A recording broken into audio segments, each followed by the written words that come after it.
Muy buenos días, ¿cómo están amigos? Somos su Iglesia Cristiana Península Viva en esta hermosa mañana de jueves 15 de julio. ¿Sabe usted por qué dejaron de existir los sacerdotes? ¿Por qué todo esto que se escribió en el Éxodo y que había inclusive un sumo sacerdote hoy día ya no existe? Bueno, vamos a tratar de encontrar alguna respuesta el día de hoy. Ayer iniciamos a leer el capítulo 39 de Éxodo, donde se habla de la vestimenta de los sacerdotes. Y hoy en el mismo capítulo leemos la segunda parte, versículos del 22 en adelante. Y dice así: toda la capa del efod se hizo de un tejido de tela morada. La orilla de la abertura del centro tenía un dobladillo como el de los chalecos de cuero para que no se rompieran. Adornaron el borde de la capa con granadas de tela morada, tela de púrpura, tela roja y lino torcido. Hicieron también campanitas de oro y las combinaron con las granadas, poniéndolas entre ellas alrededor de todo el borde de la capa para oficiar una campanita y una granada, otra campanita y otra granada, tal como el Señor se lo había ordenado a Moisés. Las túnicas de lino para Aarón y sus hijos fueron hechas por un tejedor, lo mismo que el turbante, los tocados y los calzoncillos de lino torcido. El cinturón de lino torcido, tela morada, tela púrpura, tela roja, fue bordado artísticamente tal como el Señor se lo había ordenado a Moisés. También hicieron la placa de oro puro que lo consagraba como sacerdote, y en ella grabaron a manera de sello santidad a Jehová o consagrado al Señor. Luego le pusieron un cordón morado para colocar la placa sobre el turbante por la parte superior, tal como el Señor se lo había ordenado a Moisés.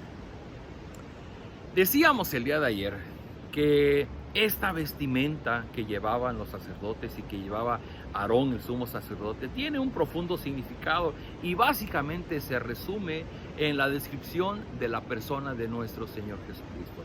La Escritura dice que Jesucristo es ahora nuestro sumo sacerdote, y lo que entendemos es que todo esto que se celebró en el Antiguo Testamento era una figura, era un aviso, era un tipo de lo que tiempo después vendría a ser el Señor Jesucristo. De tal manera que ayer hablábamos de los colores, algo muy bonito, como el color oro podía significar la divinidad de Jesucristo, o el azul, el origen y el destino, que es el cielo del Señor Jesucristo, o hablar del rojo carmesí, que significa la humanidad y el sufrimiento del Señor Jesucristo, o el púrpura, que significa que habla del carácter de rey, como rey de Jesucristo. Todo esto que estamos viendo aquí sigue teniendo algún significado. Por ejemplo, déjenme solamente mencionar algunas cositas. Dice que hablaba de unas campanillas y una granada que iban bordadas en la orilla del efod, y esas campanillas, obviamente, cuando el sacerdote entraba, iban sonando, y eso hablaba del caminar del sacerdote rumbo al lugar santo, lugar santísimo, y los que estaban afuera podían escuchar que el sacerdote estaba bien, estaba adentro, porque estaba caminando, y obviamente se oía ruido, y eso hablaba de que él estaba bien. Pero en el caso de nosotros decimos, bueno, esas campanillas pudieran ser como el testimonio cuando nosotros vamos caminando, y en nuestro caminar damos testimonio de nuestra fe, de nuestro amor al Señor Jesucristo.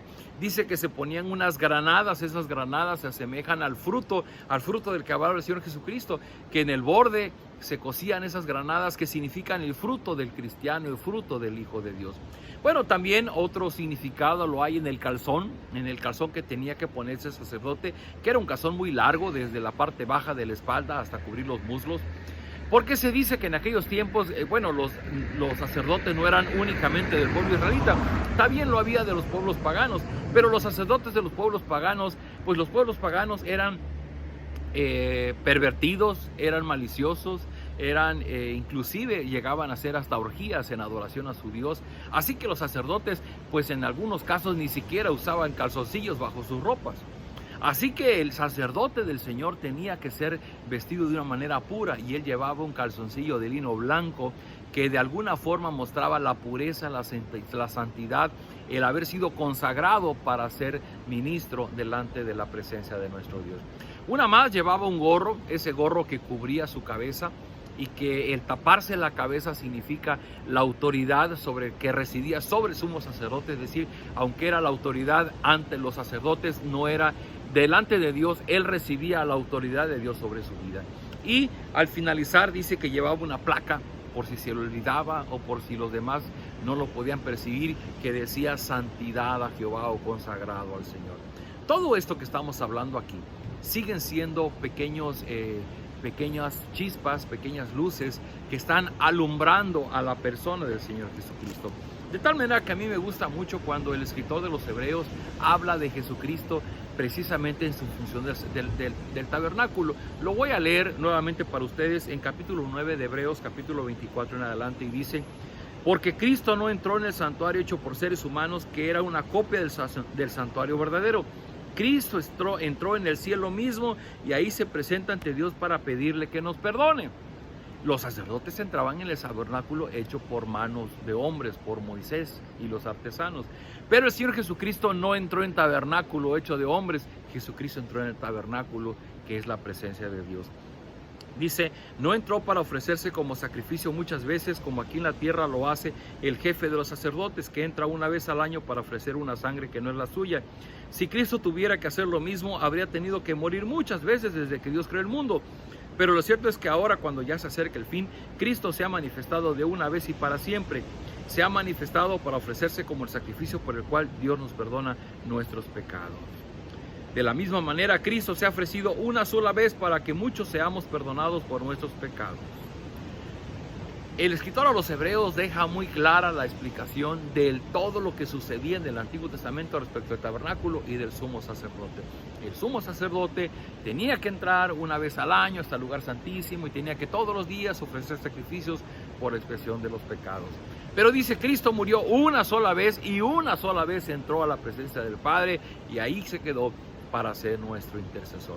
De tal manera que el estudiar estos pasajes de la vestidura del sacerdote únicamente nos debe servir para entender y para relacionar el sentido de lo que vivían los israelitas con la figura del Señor Jesucristo como Redentor nuestro.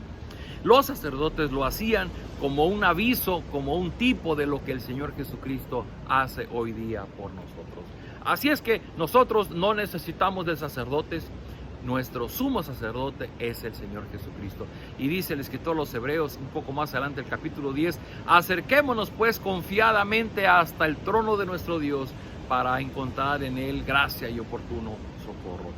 Queridos amigos, hemos avanzado en el libro de Éxodo. No ha sido un tiempo fácil, ha sido un poco difícil, pero tratemos de entender lo que esto significa.